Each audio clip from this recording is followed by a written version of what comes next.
아멘. 하나님께 영광의 박수 돌립니다. 지난 수요일에 제가 우리 아들하고 영화를 봤는데 이 영화 제목이 관상입니다. 무슨 목사가 관상이나 보나. 제가 관상을 보러 간 게 아니라 영화 관상을 본 겁니다. 또 괜히 목사가 관상 보러 갔다 그러면 안 되고요. 관상이라는 영화를 보러 갔는데 이 관상이라는 것이 그 사람의 운명을 결정하는 게 아니죠. 그 사람의 얼굴에는 그 사람의 성격이 나타나 있습니다. 이 사람의 이 인상이라는 것은 그 몸에 담고 있는 그 사람의 예를 들면 이 성질머리가 얼굴에 이렇게 나타납니다. 그래서 어떠한 마음가짐을 갖는가에 따라서 인상은 바뀐다. 거기서 얘기하는 건 그겁니다. 그 인상이 저 사람은 죽을 팔자 결정된 게 아니라 그 속에 무엇을 가지고 있느냐에 따라서 얼굴에 나타나는데 그 얼굴에 나타나는 것은 또 바뀔 수도 있다는 거예요. 그러니까 인상이 그 사람의 운명을 결정하는 게 아니라 그 사람이 품고 있는 것이 뭐냐에 따라서 그 사람의 길이 이쪽으로 갈 수 있고 또 이쪽으로도 갈 수 있고. 그러니까 중요한 것은 그 품고 있는 그것이 더러운 성질머리면 그 가는 길이 보여요, 대충. 근데 어떤 사람은 돈으로 얼굴 인상을 바꿉니다. 이 속은 아주 고약하고 성질머리가 더러운데 얼굴은 입술을 이렇게 하고 눈도 크게 하고 얼굴도 시원하게 하고 얼굴 인상을 좋게 만듭니다. 근데 속은 어떻습니까? 여전히 고약하고 아주 잔인하고 아주 더러운 성질머리가 아직도 속에 있어요. 근데 얼굴을 바꾼다고 그 사람의 가는 길이 바뀌냐? 안 바뀝니다. 바꾸려면 그 속에 있는 거를 바꿔야지. 속에 있는 걸 바꾸면 얼굴 인상도 점점 바꾸게 돼 있어요. 예수 안 믿던 사람이 예수 믿고 정말로 그 삶이 기쁘고 즐겁고 감사하면 저 사람은 산도적, 저 사람은 역적의 인상이야. 이렇게 그런 게 없지만 그렇게 보인다고 할지라도 나는 정말 착한데 나보고 산도적 같아. 산도적이 따로 있습니까? 그렇지 않죠. 그런다 할지라도 그 속에 가지고 있는 게 담아있는 게 다르면 점점 바뀌면 그 얼굴도 점점 바뀌게 되어 있습니다. 이 관상이라는 영화가 주는 교훈 중에 하나는 뭐냐면 사람의 인상이 중요하긴 합니다. 사람의 인상이 중요하긴 하지만 사람의 얼굴에만 집착을 하면 그게 어리석다는 거예요. 이 영화의 배경은 조선시대 문종 임금님이 이제 몸이 약해서 금방 죽습니다. 또 아들 단종이 어린 나이에 왕이 됩니다.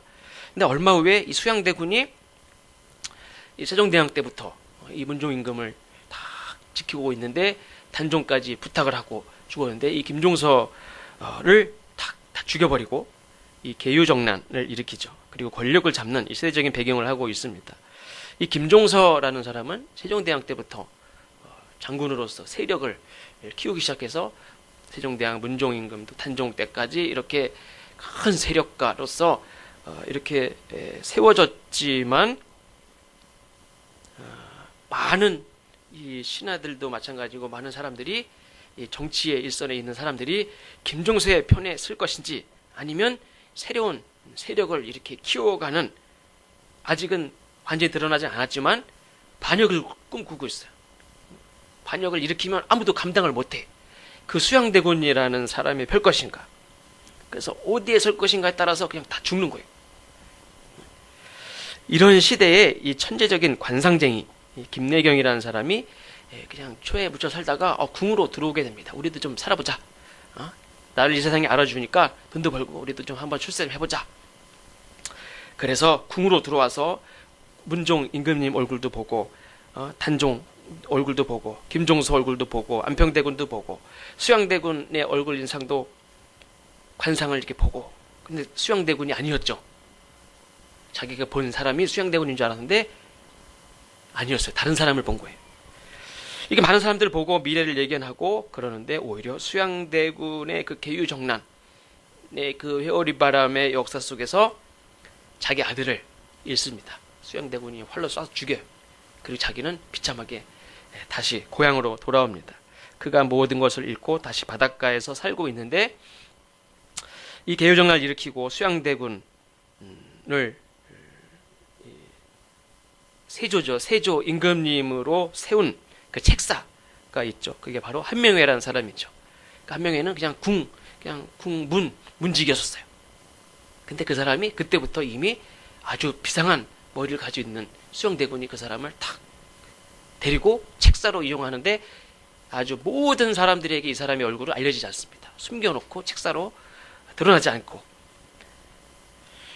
근데 한명회가 이제 수양대군을 딱 세조 임금님으로 세워놓고 이 관상쟁이 김내경을 찾아옵니다. 찾아와서 하는 말이 이렇게 당신같이 이렇게 훌륭한 사람이 이렇게 시골에서 사는 것이 아깝다. 같이 가자. 이때 관상쟁이 김내경이 이 파도를 보면서 하는 말이 나는 파도만 봤지 파도를 만드는 바람을 보지 못했다. 나는 사람의 얼굴만 봤지 그 시대를 읽지 못했다. 그래서 나는 지금 이 모양 이 꼴로 산다. 이런 얘기죠.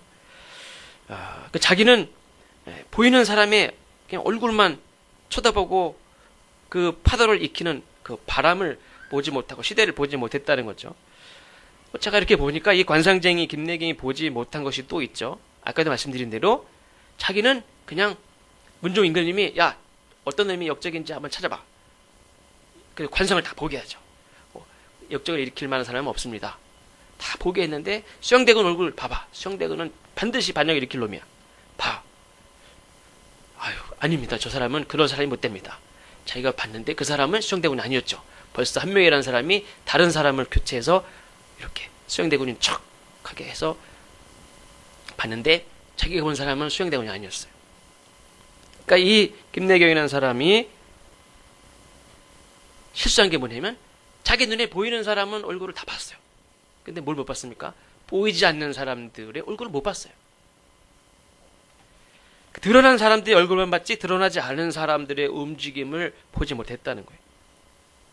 역사를 이렇게 공부를 하다 보면 드러난 사람들도 이렇게 우리가 보게 되지만 역사를 공부하면서 드러나지 않은 사람들의 움직임, 파도를 만들어내는 바람 이런 것들을 이렇게 보면서 이러한 것들이 작용을 해서 이렇게 역사가 이렇게 흘러갔구나 하는 것들을 이렇게 보는 어떻게 보면 가슴 아픈 일도 있지만 어떻게 보면 이제 역사 공부하는 재미가 있습니다. 이 성경을 공부하는 것도 마찬가지. 우리가 이 사도행전의 말씀을 한 장 한 장 이렇게 살펴보지만 이 관상쟁이 김내경이 뭐라고 그랬습니까? 나는 파도만 봤지 눈에 보이는 파도만 봤지 파도를 만드는 바람을 보지 못했다. 나는 사람의 얼굴만 봤지 시대를 보지 못했다. 그냥 눈에 드러나는 그냥 사람들 얼굴만 봤지 뒤에 보이지 않는 사람들의 얼굴을 보지 못했다. 말한 것 같이 우리가 사도행전을 이렇게 성경책을 보면서 눈으로 보이는 글자나 눈으로 드러나는 사람 이런 것들만 볼 수가 있어요. 파도와 같이 일어났다 부서지는 그 현상만 보면은 아무 소용이 없다는 거예요. 사도행전에 나타나는 12사도들이나 사도 바울이나 뭐 많은 사람들이 있죠. 이 사람들의 행적이나 말보다 더 중요한 것은 뭐냐면 그 뒤에 드러나진 않지만 그들을 세우고 그들을 움직이고 그들에게 능력을 주시고 그들을 통해서 일하시는 성령의 역사를 볼 줄 아는 눈이 있어야 된다는 거예요. 그냥 드러난 사람들 야 사도 바울 훌륭하네. 야 뭐 베드로가 이렇게 됐구나 이렇게 됐네 이런 것만 봐가지고는 안 된다는 거죠. 그 뒤에 역사하는 파도를 일으키는 보이지 않는 성령의 역사를 우리가 볼 수 있는 눈이 열려져야 될 줄로 믿습니다. 오늘 본문의 말씀은 더불어 마음을 같이 함께 기도하는 제자들에게 성령이 임하셨습니다. 그러니까 이 사람들이 중요한 게 아니라 이 사람들에게 임한 성령이 중요하죠. 성령이 이들에게 주신 것이 두 가지인데 우리가 볼 때는 이 성령이 이들에게 주신 것 이 두 가지가 뭐 대단한 것 같지가 않습니다. 사실은 성령이 임하실 때는 뭐 혀가 불같이 갈라지는 것들이 막 임하고 막 그랬는데 사실 이들에게 주어진 거는 뭐 그렇게 대단한 것 같지가 않아요. 근데 이들에게 주신 게 뭐냐? 첫 번째로는 각 나라 사람들이 다 알아들을 수 있는 방언을 할 수 있게 됐다는 거예요. 4절에 보니까 그들이 다 성령의 충만함을 받고 성령이 말하게 하심을 따라 다른 언어들로 말하기 시작했다. 그랬습니다. 그 방언을 들은 사람들이 이렇게 얘기합니다. 8절부터 보니까 다시 읽어드리면 우리가 그 사도들이 막 각 나라 사람들이 알아듣는 방언으로 막 얘기를 하니까 그 얘기를 들은 사람들이 이렇게 얘기합니다. 우리가 우리 각 사람이 난 곳 방언으로 듣게 되는 것이 어찌 됨이냐. 우리는 바데인과 메데인과 엘람인과 메소포타미아, 유대와 갑바도기아, 본도와 아시아, 부르기아와 밤빌리아, 애굽 및 구레네에 가까운 리비아 여러 지방에 사는 사람들과 로마로부터 온 나그네 곧 유대인과 유대교에 들어온 사람들과 그레데인과 아라비아인들이라. 그 근방에 있는 지금 우리가 조금만 이렇게 생각하면 대충 알아들을 만한 지명도 있죠. 리비아 지금 리비아 막 내전 리비아 저쪽에 아라비아 반도도 있죠. 아라비아 그 소아시아 그 근방에 있는 로마로부터 해가지고 그 근방에 있는 많은 나라에서 살던 경건한 유대인들이 지금 다 와 있는데 아라비아에서 살던 사람은 아라비아 말을 좀 할 줄 알죠. 근데 이 사람들이 아라비아 말도 하고 리비아 말도 하고 저쪽 로마 말도 하고 뭐 각 나라 말들을 막 다 하고 있는 거예요. 그러면서 우리가 다 우리의 각 언어로 하나님의 큰 일을 말함을 듣는도다 하고 다 놀라며 당황하여 서로 이르되 이 어찌된 일이냐 이런 반응이 있습니다. 그러니까 성령이 제자들에게 주신 능력은 뭐냐면 어느 나라 사람들이든지 다 하나님의 역사를 들을 수 있도록 외국어를 할 수 있게 됐다는 거예요. 쉽게 말하면 외국어를 할 수 있게 됐다는 거예요. 제 그 친구 목사 중에 그 태국에 선교사를 하고 있는 고은성 선교사가 있는데 1년 동안 태국어를 열심히 공부를 하고 선교를 하고 지금 한 4년쯤 됐나요? 지금도 태국어를 열심히 더 배우고 있어요. 왜 그렇습니까? 그 사람들이 보통 사투리든 그냥 자기네들끼리 쓰는 말이든 태국어를 잘 알고 잘 듣고 잘 알아야 잘 대화를 하고 설교를 하고 잘 알아듣기 쉽게 설교를 할 거 아닙니까? 지난 봄에도 이제 한국에 들어왔다가 식사를 하고 제가 얼마 되지 않지만 우리 교회 성령교회 이름으로 이렇게 성경 헌금도 좀 드리고 그랬습니다. 그리고 나중에 이제 들은 말은 이제 특별히 이제 어린이 선교, 태권도 선교도 하고 어린이들 선교를 많이 하는데 그 학비가 없어서 학교를 못 다니는 학생들이 또 의외로 많대요. 우리 학교 못 다니지는 않죠. 다 의무교육이니까 학교를 다니지 못하는 애들이 많이 있는데 인도도 그래요. 이제 외사촌 누나도 인도 선교사하고 후배도 인도 선교사하고 있는데 이렇게 가끔 이렇게 페이스북에 이렇게 보면은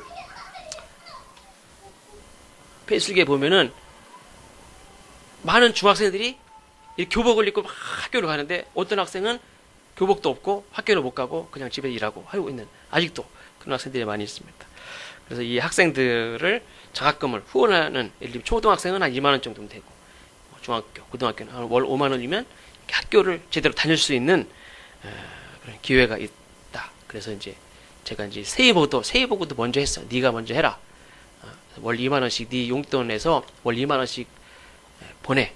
그래서 그 학생 사진도 보여주고 월 2만 원씩 네 용돈에서 4만 원씩 용돈을 주는데 2만 원씩 잘라. 자르라고 그런 게 아니라 할래 말래 그랬어요. 그래서 이제 제가 본인의 의지에 따라서 하고 싶으면 하라고. 제가 하라 그 말은 안 했지만 했으면 좋겠다는 거죠. 그래서 이제 본인은 이제 뭐 알았다고. 그래가지고 이제 월 2만 원씩 이렇게 후원을 하고 있는데 혹시 여기 계신 분들 중에서도 또 이게 뭐 이렇게 평생 아닙니다. 애들 평생 다니지는 않죠. 초등학교 다니는 동안 뭐 2만 원씩 아니면 중학교 다니는 동안 뭐 이렇게 단기로 1년이든 2년이든 3년이든 그렇게 하는데 혹시 하실 분 계시면 말씀해 주시기 바랍니다. 어쨌든 이렇게 태국에 간 사람은 태국말을 배우고 인도에 간 사람은 거기 뭐 영어권이니까 영어를 잘 할 줄 알면 할 수 있습니다. 어쨌든 이 성령이 제자들과 함께 하심으로 제자들에게 하나님이 주신 능력은 뭐냐면 각 나라 말을 할 수 있게 됐다는 거예요.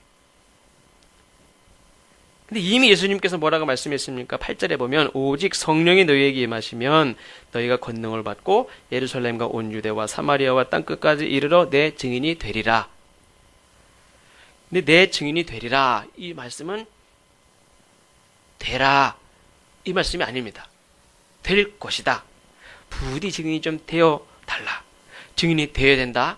이렇게 말씀한 게 아니라 증인이 될 것이다 라는 거예요. 그러면은 각 나라에 가서 하나님의 크신 일을 알아듣도록 이야기하는 증인의 역할을 감당하기 위해서 뭐가 제일 필요합니까? 아무리 능력이 있고 뭐 아무리 다른 능력이 있어도 말을 못하면 하지 못해요. 증인이 되리라. 증인이 되는데 어떻게? 나는 외국어를 배운 적도 없는데 어떻게 땅끝까지 가서 하나님의 말씀을 전합니까? 나는 외국어도 배운 적이 없는데 돈이 있어서 배 타고 갈 수 있어요. 근데 가서 말을 못해요. 소용이 없죠. 그래서 성령께서 이들에게 주신 것은 말할 수 있는 능력을 주셨어요. 근데 이거는 그냥 단지 외국어를 할 수 있다는 능력이 아니에요. 말이라는 건 뭐냐면 소통을 하기 위한 소통을. 우리는 그냥 우리나라 말을 나면서부터 그냥 엄마 하면서 배워서 자연스럽게 말을 하지만 하나님 우리에게 말을 주신 것은 특별히 또 외국어를 쓸 수 있도록 외국말을 할 수 있도록 주셨다면 그 말은 왜 필요합니까? 제일 기본적인 건 소통을 하기 위한 거예요. 어디 외국에 나가서 각 나라 말로 강연을 할 수 있는 능력이 있어도 내 나라 사람들하고 소통이 되지 않으면 그 소용이 없는 거예요. 하나님이 제자들에게 각 나라 말을 할 수 있도록 능력을 주신 것은 하나님의 역사를 알아듣도록 말하고 듣고 소통할 수 있도록 주신 거예요. 그런 의미에서 오늘 본문에 나오는 방언은 고린도전서 14장에 나오는 방언하고는 다른 방언입니다. 고린도전서 14장 2절에서는 사도 바울이 이렇게 말하죠. 방언을 말하는 자는 사람에게 하지 아니하고 하나님께 하나니 이는 알아듣는 자가 없고 영으로 비밀을 말함이라. 이렇게 말을 하고 있는데 여기서 말하는 방언은 하나님께 하는 기도죠. 그러니까 이 방언은 통역의 은사를 받지 못하면 나도 이해할 수 없는 방언이 다른 사람도 알아듣지 못해요. 내 이성으로 의지로 기도할 수 없을 때 하나님은 영으로 또 비밀로 기도하게 하시는 것이 방언이다 그랬습니다. 근데 오늘 본문에 제자들에게 주신 방언의 능력은 하나님께 비밀로 드리는 기도. 나도 통역의 은사를 받지 못하면 알아듣지 못하고 내가 무슨 말하는지 모르는, 듣는 저 사람도 모르는 그런 방언이 아니라 땅끝까지 이르러서 누구든지 다 알아듣게 하기 위해서 주신 방언이 이해하기 쉽고 분명하게 다 알아듣도록 말할 수 있도록 다른 사람이 알아듣도록 하기 위해서 주신 방언이란 말이에요. 그러니까 소통을 하기 위해서 주신 거예요, 하나님이. 그러니까 우리가 말을 할 때 제일 기본적인 것은 대화를 하기 위해서 대화가 말이 필요한 거죠. 고린도전서 14장 9절에서 사도 바울은 이렇게 말합니다. 교회에서 내가 남을 가르치기 위하여 깨달은 마음으로 5마디 말을 하는 것이 1만마디 방언으로 말하는 것보다 나으니라 그랬습니다. 무슨 말이냐면 5마디 말을 하더라도 분명하게 깨달은 말씀, 또 가르쳐서 깨닫게 할 수 있는 말이 중요한 거예요. 소통이 되지 않아요. 소통이 되지 않는 수많은 10,000마디 방언을 하는 게 의미가 있는 게 아니라는 거예요. 그러니까 하나님이 제자들에게 주신 소통을 하라고 하나님의 말씀을 잘 알아듣도록 설명하라고. 예를 들면 제자들이 예수님이 십자가를 죽으시고 엘마우로 돌아갔죠. 그때 예수님이 만나서 성경책을 펴서 풀어서 말씀하시니까 깨닫고 마음이 뜨거워져서 이 사람들이 다시 돌아왔다고 그랬어요.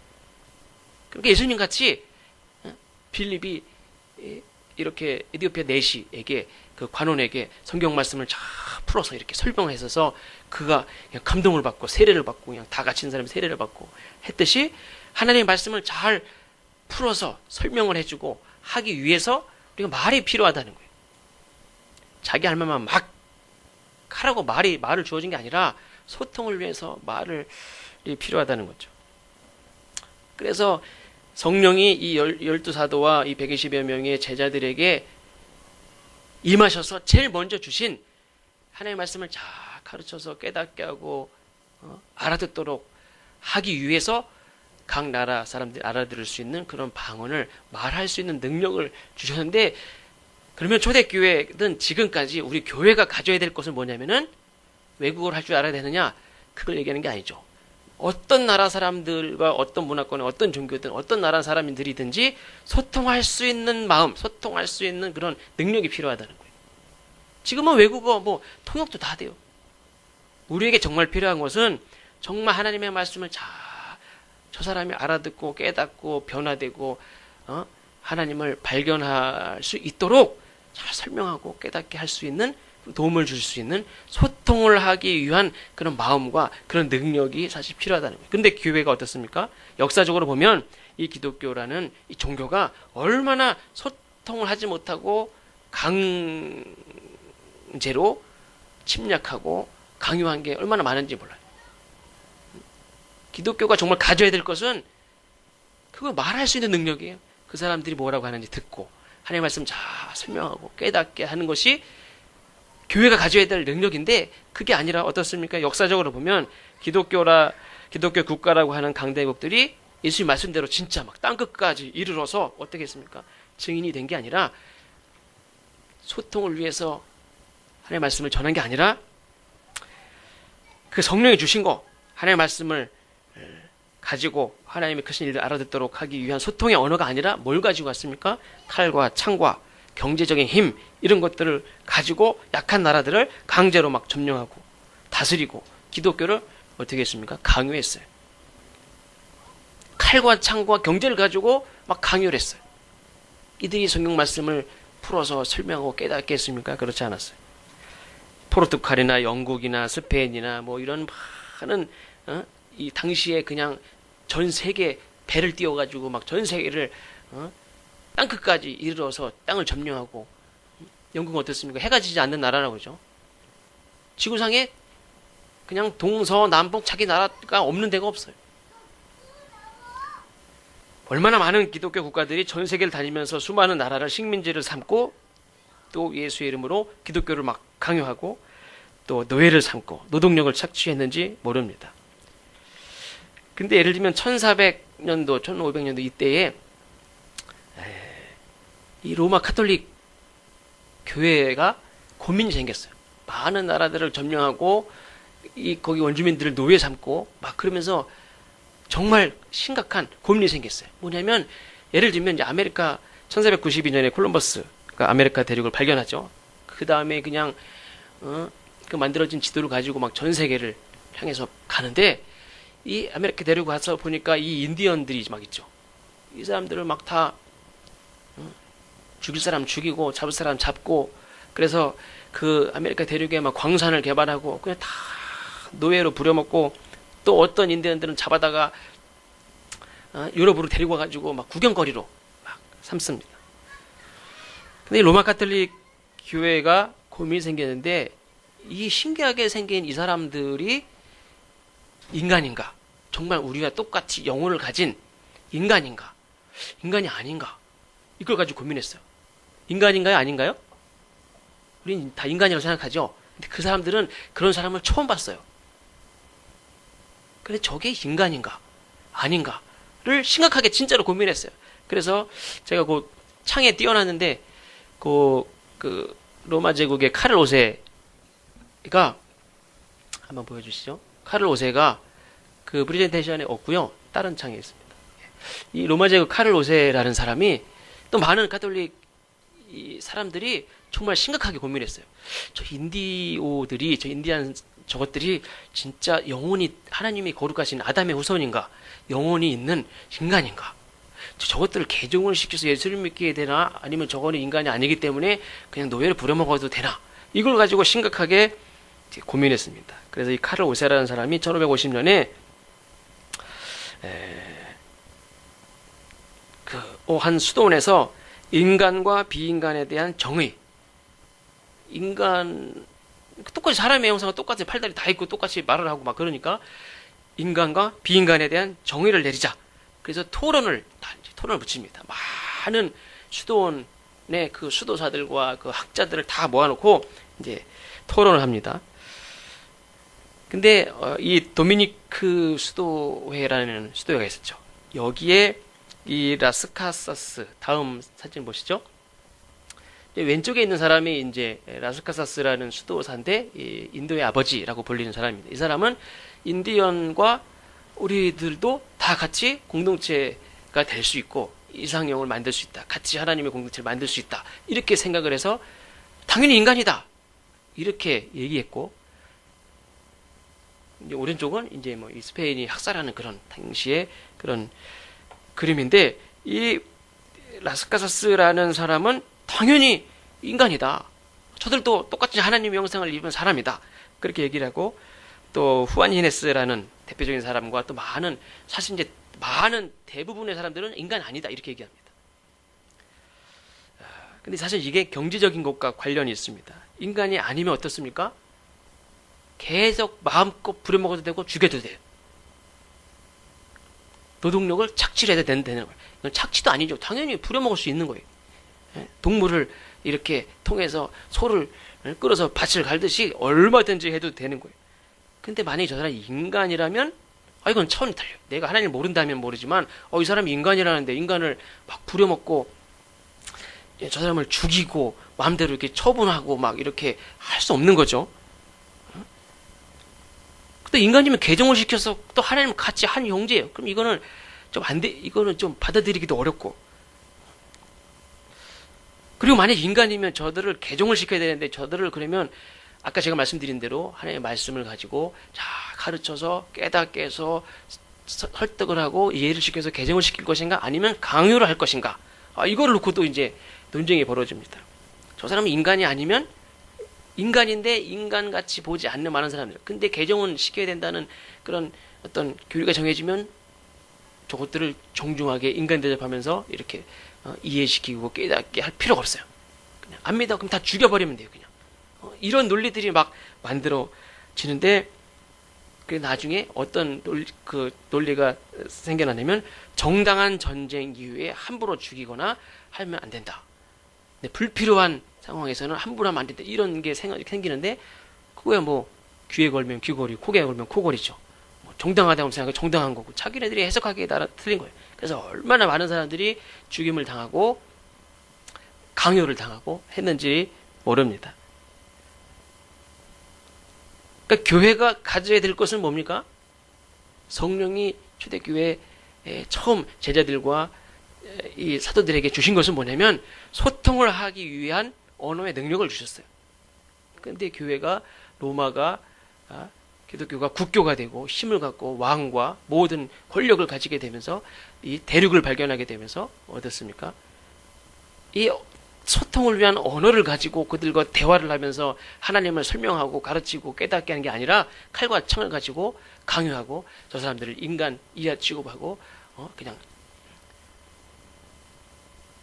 다 학살하고 그냥 몰아내고 그렇게 했습니다. 십자군 전쟁 때도 마찬가지죠. 많은 사람들을 이렇게 마녀 사냥을 해가지고 조금만 다르면 다 마녀라고 해가지고 다 죽이고 이런 역사들을 사실은 기독교가 회개해야 됩니다. 하나님이 처음 제자들에게 주신 것은 어떤 그냥 하늘에서 벼락을 내리고 그냥 다 진멸할 수 있는 그런 권력을 주신 게 아니에요. 예수의 이름으로 그냥 십자군 전쟁을 일으켜가지고 그냥 예수의 이름으로 다 그냥 다 죽이고 진멸하고 하는 그런 권세를 언제 주셨습니까? 그게 아니죠. 분명히 성령이 제자들에게 주신 능력이라면 다른 사람들의 이야기를 듣고 깨달아 알도록 말하고 할 수 있는 소통의 능력이지 칼과 창과 그런 능력이 아니었습니다. 그러니까 우리에게 지금 필요한 것은 뭐 외국어를 꼭 할 수 있는 능력이 필요하다. 이거보다도 우리가 정말로 저 사람이 그 스페인이나 유럽 사람들이 저 인디언을 볼 때 저게 인간인가 아닌가를 가지고 논쟁을 하고 인간이 아니라고 정해졌으면 얼마나 어떻게 됐어요? 지금은 뭐 이해가 안 가지만 실제로 인간같이 안 보고 미국이 남북전쟁을 왜 했습니까? 북쪽 사람들은 노예를 다 예수 믿는 사람들인데 어떻게 노예를 부릴 수 있느냐? 다 똑같은 하나님의 한 형제 자매인데 밑에 사람들은 하나님은 하나님 믿는 거 하나님 믿는 거고 노예는 노예지. 그건 불변의 진리다. 노예는 노예다. 저 사람은 인간이 아니야. 저 사람은 끝까지 노예는 노예다. 이걸 가지고 남북 전쟁이 일어났어요. 그래 북쪽이 이겼으니까 다행이지. 링컨 대통령 쪽이 이겼으니까 다행이지. 만약에 밑에 쪽이 이겼으면 노예는 노예예요. 우리도 노예일지도 몰라요. 나중에 그때 그 시대 보면. 강대국이 힘이 있어서 이겨놓고서는 그걸 강요하면 그게 진리고 그게 역사예요. 그냥. 그러니까 지금은 그런 강대국들의 역사 가운데서 많은 나라를 점령하고 강요하고 그래서 지금 퍼센트를 볼 때는 많은 기독교 국가들이 많고 인구들도 많다고 생각하지만 사실은 이 기독교에 대해서 나쁜 거부하는 그런 감정을 가진 나라들이 얼마나 많은지 몰라요. 왜 그렇습니까? 소통하려고 하는 그 언어의 그걸 가지고 다가간 게 아니라 칼과 창과 큰 배를 가지고 막 다가갔기 때문에 그래요. 근데 지금도 그런 논리를 얘기하는 사람이 있어요. 물론 하나님이 하나님을 믿으면 복을 주시는 건 맞지만 지금 봐라. 지금 큰 강대국들은 다 예수 믿어서 저렇지. 그리고 그 나라들이 하는 일은 다 정당해. 정당합니까? 정당하지 않아요. 하나님이 우리에게 주신 거는 말할 수 있는 능력 외에 주신 게 없어요. 근데 다른 걸 가지고 막 강요하지 않습니까? 소통하려고 하는 의지, 저 사람들이 정말 저 사람도 인간이고 저 사람도 하나님의 형상을 닮은 한 영혼이고 그 사람을 불쌍히 여기고 아까 그 수사와 같이 오히려 저 사람은 인간 취급도 하지 않는 저 사람들과 함께 하나님의 공동체를 만들 수 있다고 생각을 하고 그걸로 막 노력했던 그 사람들도 있었듯이 우리에게 필요한 것은 증인의 역할이죠. 증인의 역할. 우리에게 다른 것이 없어. 우리는 말의 능력이에요. 증인은 마지막까지 무기가 뭡니까? 날 죽이는 순간 말할 수 있는 기회가 주면 말할 수 있다는 게 그게 힘이에요. 칼과 창의 힘이 아니라 내가 입 뻥끗하면 니네는 그러니까 이 증인은 말에 힘이 있는 거예요. 그러니까 다른 게 힘이 있는 게 아니죠. 그러니까 우리가 하는 말 이것은 다른 사람의 말 듣고 소통하는 그런 게 필요에 쓰여져야 될 줄로 믿습니다. 두 번째로 제자들에게 주신 변화는 다른 사람들이 강남 사람들이 알아들을 수 있는 말을 하게 된 것뿐만 아니라 담대하게 말할 수 있게 됐다는 거죠. 그 대표적인 예가 베드로죠. 예수님을 배반했던 과거의 일을 이제 인간적으로 보면 이 베드로는 더 이상 앞으로 나설 수 없죠. 그리고 죽는 것이 무서워서 저주하고 자기 스승을 부인하고 도망했던 자기 때문에 그냥 의기소침해 있을 수도 있지만 그래도 예수님이 다시 찾아와서 내 양을 먹여라. 내 양을 먹여라.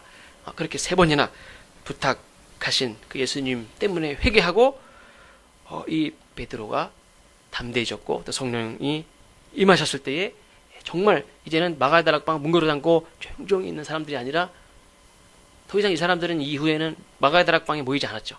모여서 기도하지만 더 이상 문고로 잠고 거기서 계속 있지 않았어요. 이제는 막 밖으로 나가죠. 예를 들면 베드로와 요한이 성령이 충만해서 담대하게 말한 것 때문에 붙잡혀서 감옥에 갇힙니다. 근데 여전히 또 담대하게 말하는 장면이 사도행전 4장에 나옵니다. 이 교회 관리들, 장로, 서기관들 예를 들면 4장에 보면 대제사장 안나스, 가야바, 요한, 알렉산더 및 대제사장의 문중이 다 교회의 그런 모든 그 행정적인 책임자와 모든 교회 관리들이 다 모였어요. 문중까지 다 모였어요. 그리고 베드로와 요한을 딱 가운데 세워놓고 뭐라고 하냐면 너희가 무슨 권세와 누구의 이름으로 이 일을 행하느냐 신문을 하는 겁니다. 이미 벌써 감옥에 갇혀서 이틀 동안 감옥에 갇혀 있었습니다.